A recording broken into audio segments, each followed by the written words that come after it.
Ni kupitisha kwenye kitu kimoja ambacho alikiandika mwenzetu ambaye ni mkongwe sana, Zakaria Thabiti Zaka za kazi.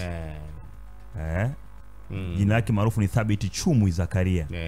Jina lake halisi ni jina lake Thabiti Zakaria. Hiyo nickname, jina maarufu ama almaarufu Zaka za kazi.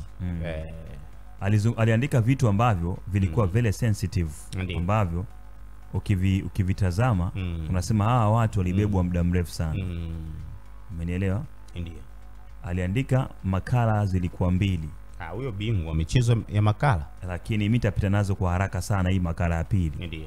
Makala ya pili aliandika akasema hivi. Mwaka 2021 Simba mwaka 2001 Simba walikuwa mabingwa wa bara, lakini hawakupata zawadi baada ya mdhamini mkuu Safari Laga kujitua katikati ya msimu.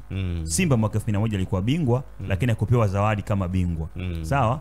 Fati chini ya mwenyekiti Muhidini Ndolanga ambaye kwa sasa hatunaye, ndio.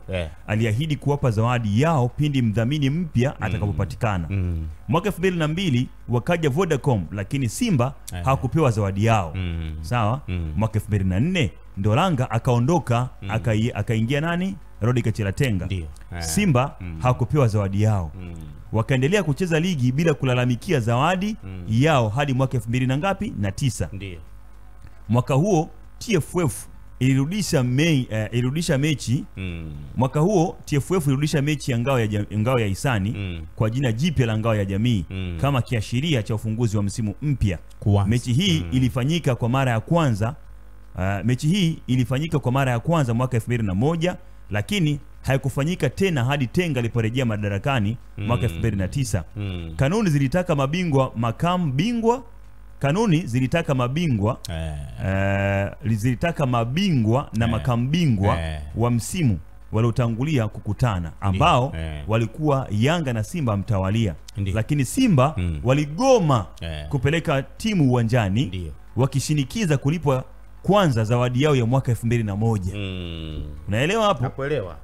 Yaani timu haikupewa zawadi ya ligi mwaka 2001 lakini iliendelea kucheza hadi mwaka 2009. Ikaja kugomea mechi ya ngao ya jamii.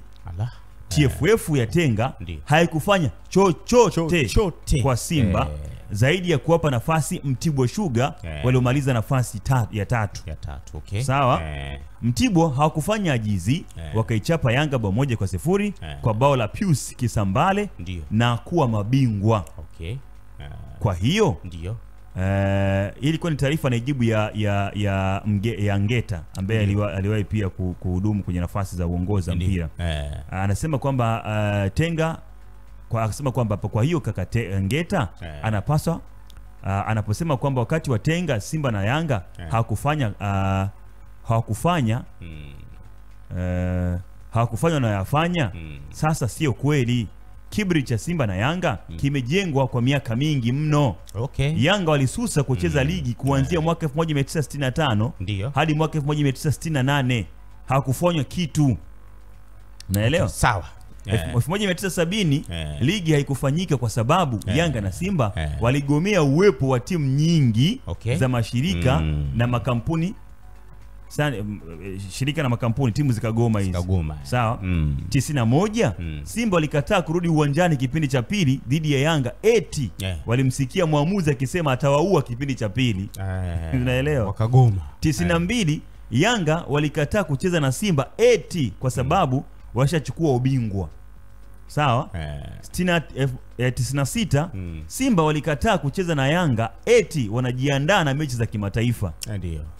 2003 Yanga waliupeleka mpira mahakamani kinyume cha sheria, hakufanywa kitu. Sasa angalia sasa hizi. Hii ni mifano huru na haki na kwamba hii ni tabia yao wanayoishi, kwa sababu busara zimetumika mara nyingi kuliko kanuni. Ndio maana hata wazee wakitoka wasema kwamba hatuchezi, wanajua busara itatumika kuliko nini? Kanuni. Sasa ndio maana nakwambia hivi, sometimes wazee wa Yanga mimi nawaelewa kwa sababu moja tu. Wanawashtua viongozi wafanye nini? Wajue kwamba kanuni zipo. Kwa mfano Yanga wasipeleke timu uwanjani kwenye mechi tarehe kwa upango ya dabi, si ndio? Simba atapewa alama 3 na pointi 3, si ndio? Lakini kuna kanuni nasema hivi, timu isipopeleka ikigomea mchezo itashushwa daraja kwa misimu miwili, si ndio? Nafikiri na kupokonywa pointi 15 kitu kama hicho, kama sitakuwa if I'm not mistaken kwenye hizo kanuni. Kwa hiyo hapo Yanga anaweza kushushwa daraja kama asipoenda. Ndio maana nakwambia hivi, sometimes pia unawaamini hao wazee wachachue mambo ili mambo yanyoke. Sawa. Sasa leo March 21 kutakuwa kuna mchezo wa championship kule